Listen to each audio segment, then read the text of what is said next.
Shadow.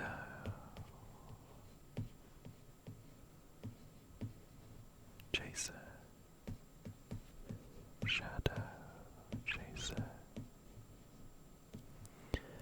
It's been a little while since I've last read this book, but I was reminded of it recently in a comment, so thank you for that. I did really enjoy it last time I read through it, so I'm excited to read some more. Let's jump right back into it. I'm pretty sure I marked the pages somewhere.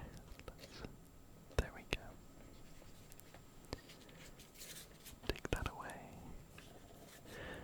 So, we finished off last time after having made it through the sewers to meet the alchemist.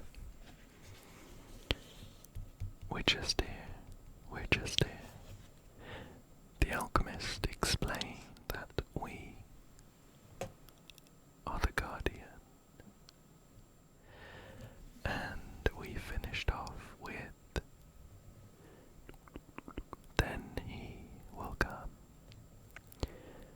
in relation to if the guardians weren't around. Why don't we ask who he is and turn to 181? Here we go. Bit too far.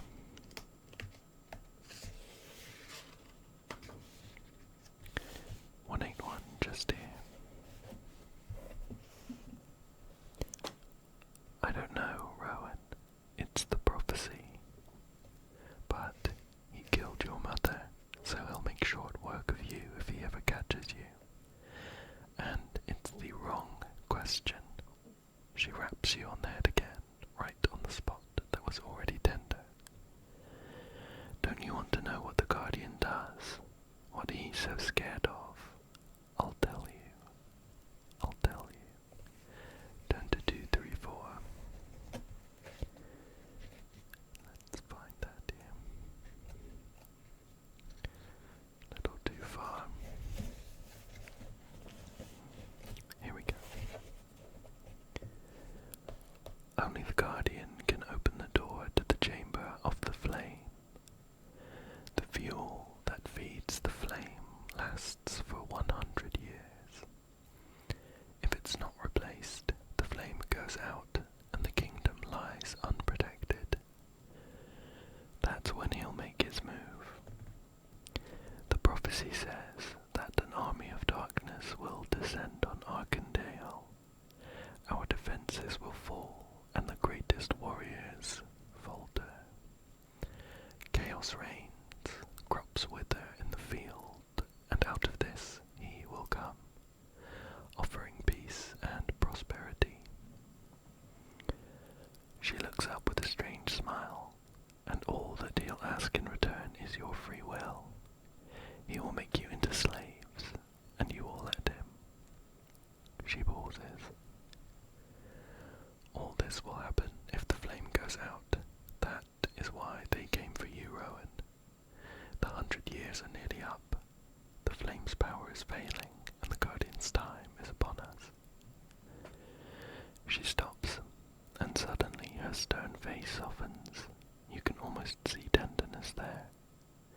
But I thought you were dead. All my experiments, my attempt to create a creature that could fight the coming dark, they were born of despair. Yet here you are, in the one place you needed to be, and he has driven you here. His fear of you has given us our chance. We must take it. Come with me. She hobbles over to a bookcase and pushes 2 books into the wall. There's a loud click, and the case swings forward to reveal a narrow doorway. She mutters a few words, and the tip of her cane glows as you follow her down a dark stairway.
chest first and to turn to that entry. Okay, let's have a look. Oh wow. Oh look, we have an image of the alchemist there,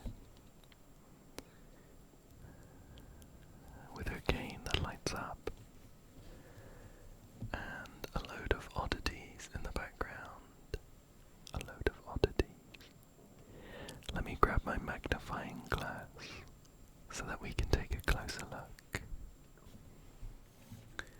Okay, here we go. Let's see what we've got in the background here. Odd-shaped flask. Some sort of funny dragon creature.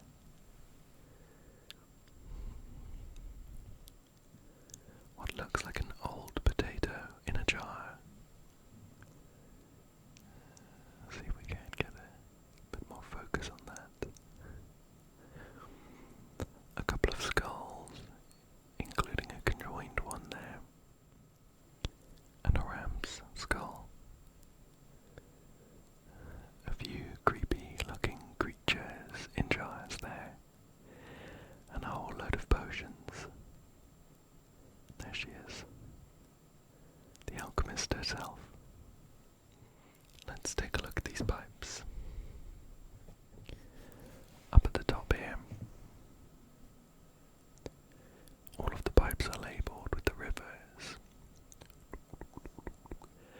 And they all mix together and twist around one another as they go down to the bottom, where they exit. By the sounds of it, we need to mix a couple of these outlets based on where they come from. Right. I wonder how best to do this then. I wonder how best to do this. I'm thinking, let me grab as well some of my tracing paper. I think that would help. Okay, I've got a small piece of tracing paper, and I think what might be helpful is if we actually cross off the pipes that we don't want, because we know we don't want any pipes that mix with waters from a few rivers. One of them is the Wendell, and that's the first pipe on the left. So if we grab a pen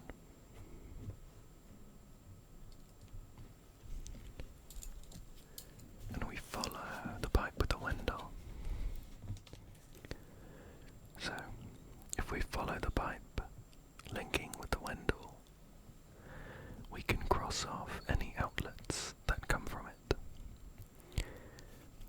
This would be a lot easier if I were right-handed, because we're on the final section of the book, so it's weighted towards the left. But we can follow down like this. So we've got the Wendell here. Comes down here.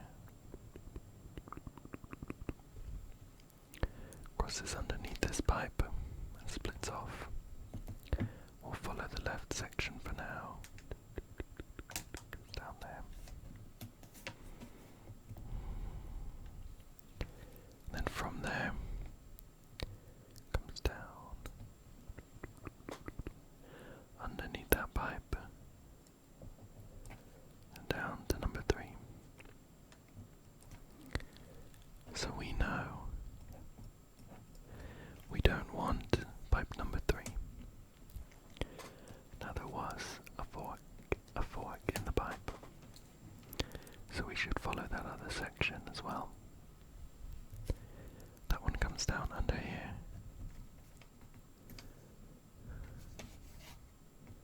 Just down here. We'll follow it down,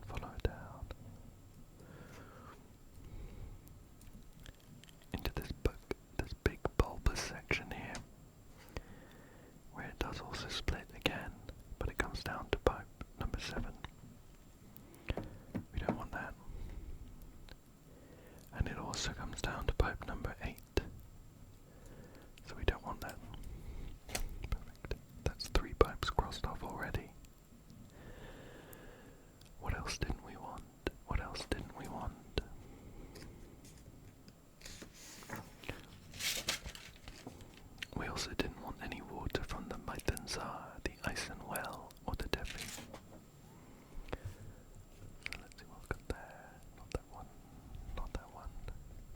nice and well just up there.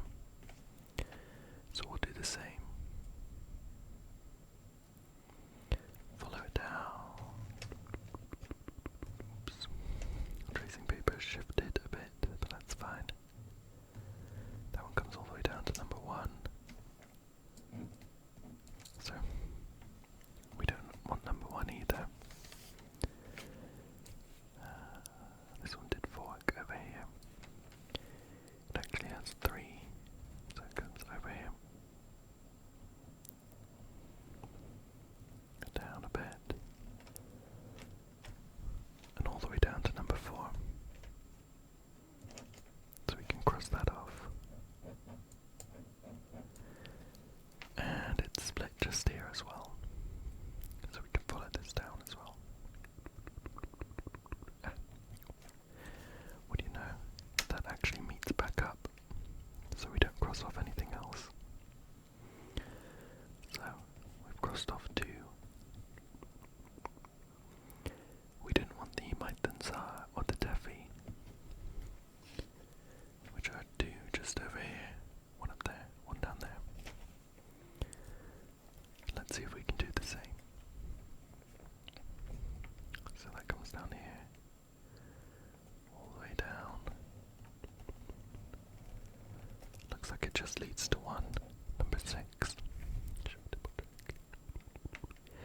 That one does go up. I'm assuming that there isn't enough pressure to shoot the water backwards. But we'll follow the Defi as well. That comes down. That one does split down into there, but we've already crossed it off. Comes over here. Down to number 2. So we don't want number 2. And it also comes down here to number 8, which we have already crossed off. So, with all those crossed off, it looks like we're only left with 2 outlets open. Number 5 and number 9. Should we just follow them up to make sure? So that number 5 links in with the, what is that one? The Arliss, as well as the deer. Number 9 goes all the way up to the Marouche. We can get rid of this now, actually. It's quite cool to see, once you've got rid of the picture underneath, what information you're left with. 5 and 9. So 9 came all the way up here, up to the Indulin, and across to the Marouche. And we've also got the Arliss as well, from number 5, as well as the deer. So we've got 4 rivers. Let's double check. The Arliss, the Marouche, the Indulin, and the deer. So I think we're pretty good. We're gonna turn to number 5, 9, 59, 59. Hopefully we get it right, otherwise we'll need to go to 322. Okay. 59. A couple pages forward from here. 59.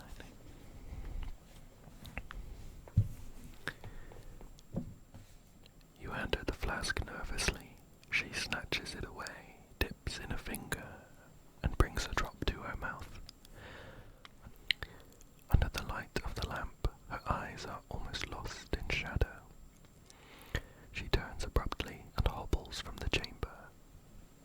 Despite her age, you have to hurry to keep up. Did I get it wrong? You ask, emerging back into the laboratory. No, she says, without turning around. Gain 1 ability point and turn to 365. Perfect. We did a good job of picking the right outlets there.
bracelet, book of fairy tales, rope with hook, handcuffs, sleeping potion, caltrops.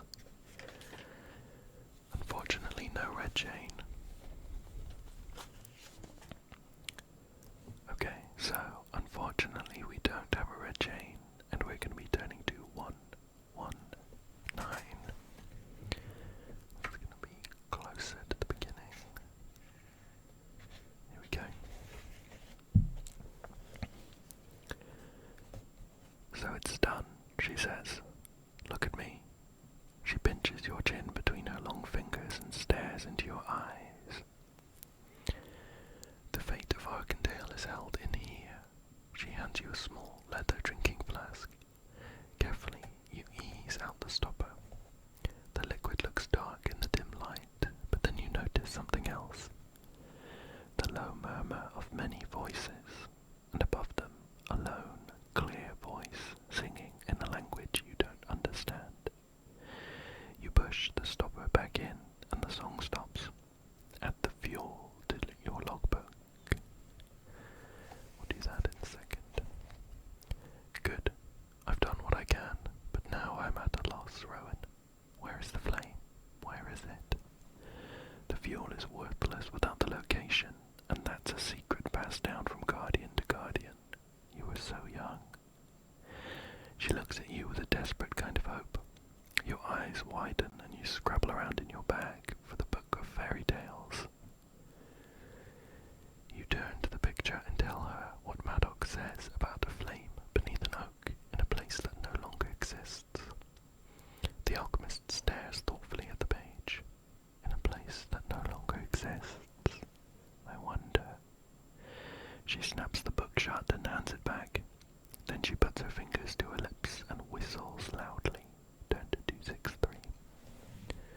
Perfect. Before we do that though, let me add that fuel to our logbook. Before I forget. There we go. So I'll just add it under here. We have a couple of crossed out items, but fuel is now in our inventory. Let's head back here. Where were we? There we go. And we're going to be turning to 263. 263. See if we can't find that. A little further ahead. Next page. Perfect. And 263, just here. A faint, deep growl makes the candle on the table quiver. The alchemist ushers you out of the laboratory and up to the sewers. Another growl sends the rats squealing for their holes. There at the crossroads lies a dark shape with huge golden eyes. Good boy, Wowl. Easy now. The creature whines softly and rests its head on its paws. It's the biggest wolf you've ever seen, and folded over its black flanks are a pair of grey wings, part wolf, part owl. The alchemist cries triumphantly. She pats it on the muzzle. Come on, boy, up we go. The creature places its nose under her foot and lifts her gently onto its back. She looks down impatiently. Time is not our friend, Rowan. You scramble up behind her and Wowl leaps forward. The walls of the sewer pass by in a blur and daylight appears up ahead. With a last bound, you burst through the opening and soar up over the rooftops of Helmsgard. The alchemist turns. It will be nightfall before we reach the coast. You should rest. Drink this. She hands you a small vial filled with a few drops of something bitter. Fields and hillsides flash by beneath you, but despite the speed and the cold wind, your eyelids droop. You rest your head in Wowl's soft fur, just for a moment. Roll one dice and add the number to your life points. Remember, you can have a maximum of 12. Turn to 341. Well, worse for wear when it comes to life points. I think I remember being bit by rats quite a lot.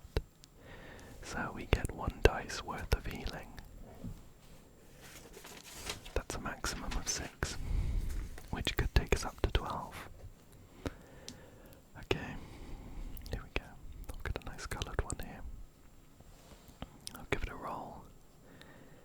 Come on, fingers crossed. Lucky me, a 6. I will take that. So, we have a very, very restful sleep on the back of Wowell, which is a very imaginative name for a combination of a wolf and an owl. Full health again. And we're turning to 3, 4, 1. Okay.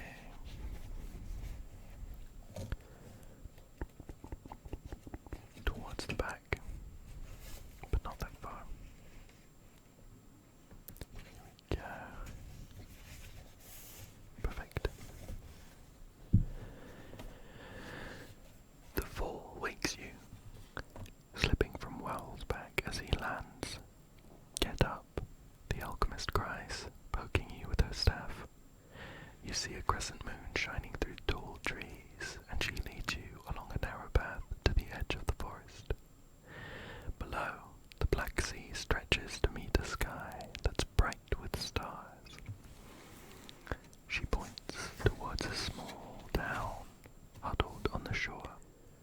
That is Port Dark Tide on the western shores of Arkandale. From there you can charter a ship to the Lonely Isle. It's said that in ancient times there was a great stretch of land with a gleaming city surrounded by wheat fields and orchards. One day the earth awoke and the land sank beneath the waves. All was lost, save for one small island jutting like a gravestone from the sea. Maybe that is the place that no longer exists, she sighs. In any case, it's our best hope. You ask if she can take you there, but she shakes her head.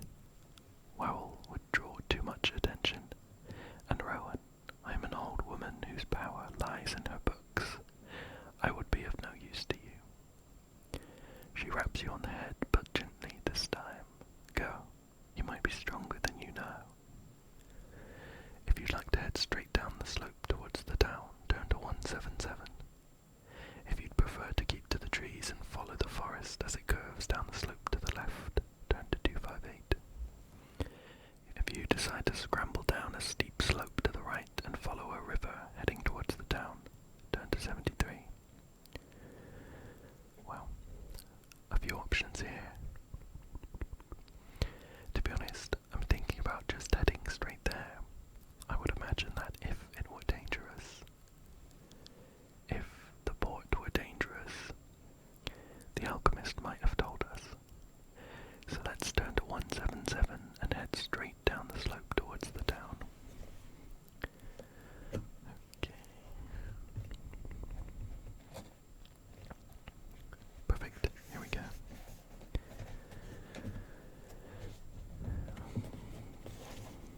At the bottom of the slope, you find yourself wading through tall grass. It reaches up to your chest and the ground is boggy underfoot. You pause to catch your breath. Out of the corner of your eye, you see a ripple moving through the grass, heading in your direction. Then you see another on the other side. Suddenly there are ripples all around, half a dozen of them, making straight for the spot where you stand. Without waiting to find out what's causing them, you run. 6 small heads, green and pointy-nosed, spring up from the grass, then drop back down. With angry, chattering cries, they take off in pursuit. You make it to the edge of the marshland, but the going is tough, and the marsh goblins are gaining. The nearest one is so close that you can see bird skulls hanging from her belt. Okay, an unfortunate situation. We have the choice of using caltrops, firecrackers, a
stand on a small mound covered in short grass.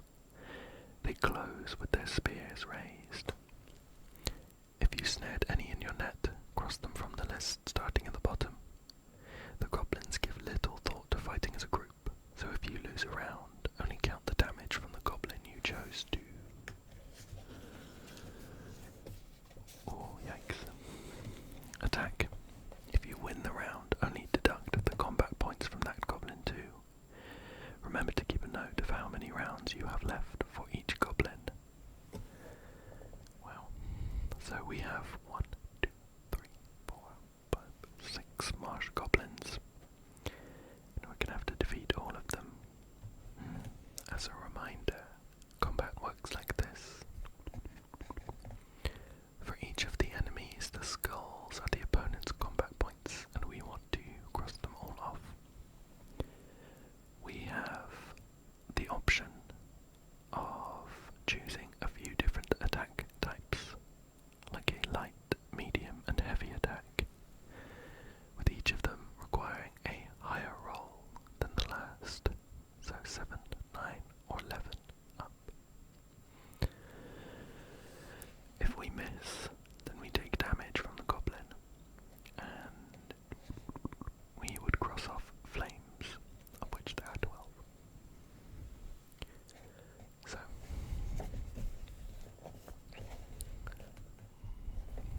on top of that, for each of the goblins, we have a set number of rounds to beat them. 4, 2, 4, 2, 3, and 3.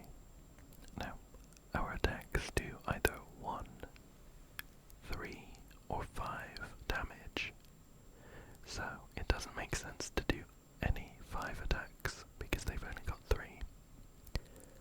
I suppose it makes sense to try for medium attacks, which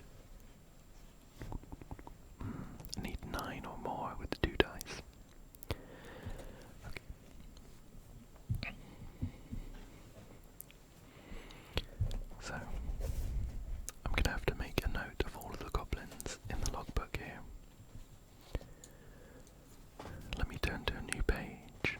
Okay, so for Goblin 1, we have 4 rounds, and I think we'll go for a medium attack, which will do 3 damage if we hit. But we need to roll 9 with 2 dice. Here they are, just here. Let's give them a quick roll. Just gently shake them. Gently shake them. Ouch. That's a 2. That's very unfortunate. So, I'll put down that we aimed for 9. Aimed for 9. We got 2. The goblin would usually do 2 damage to us, but we have some armor which reduces that by 1. So I'll put down just 1 damage to us, and we'll tally it all up at the end.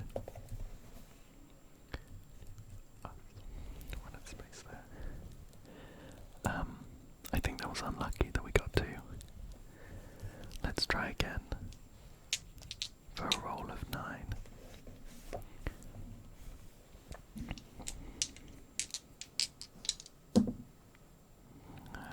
We only got 7.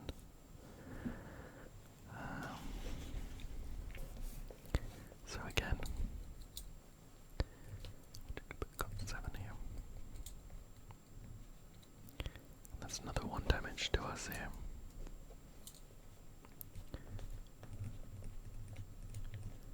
Damage to us.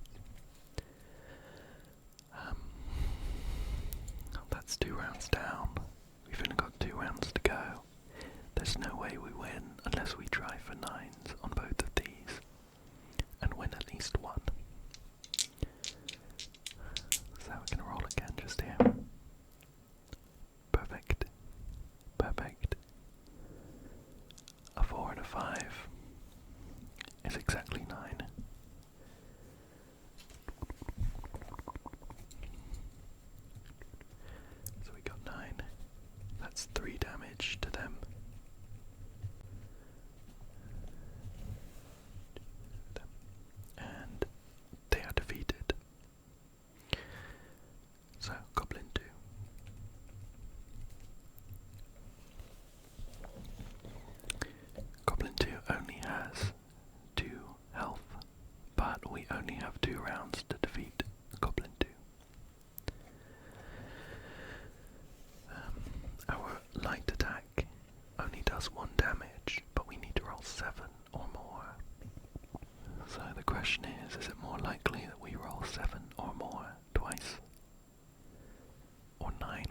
just once.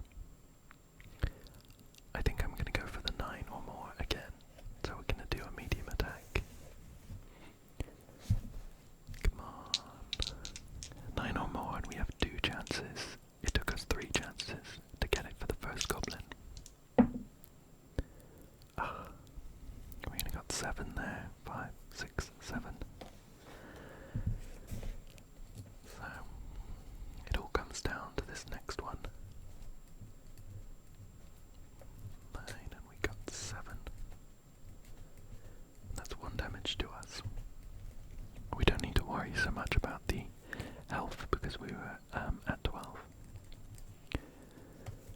So we're going to go for another attack and go for 9 again. Come on, come on, come on. Oh, we only got a 3 with the 2 and 1.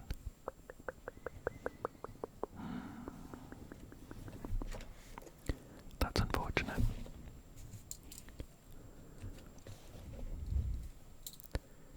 Got 3. So we take another damage, I guess, but we also didn't beat it in time.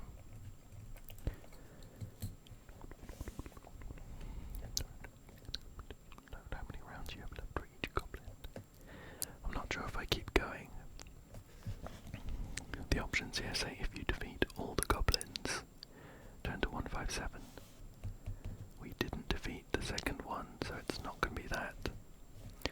I guess we'll check 332 and see if it has anything to do with how many goblins are left.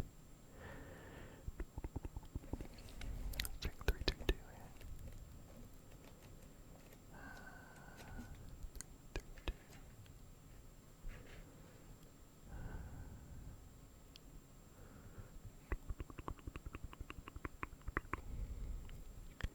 Do we lose? 332 says the goblin is so nimble and small that it's like trying to swat away a fly. By the time you fall face down in the mud, you're bleeding from a dozen different places at once. Your skull will be too large to hang from her belt, but perhaps she'll use it to decorate her hut. Well, that doesn't sound good. That doesn't sound good. I think that means we've lost.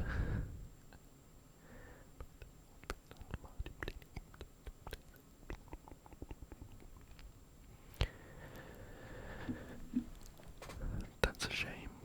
A bit anticlimactic as well, I think. We made it all that way and lost to the second goblin of 6. Man, that was a tough battle. I wonder if we could have picked up any equipment that would have helped increase our chance to hit. We weren't really in trouble of losing all of our HP because we were on 12 to begin with, but we only had 2 rounds to get that goblin, and that's either rolling a 9 with 2 dice once or rolling a 7 twice in a row. So that seems quite tough to me. That is where we end our first run, at least. I was hoping to get a bit further,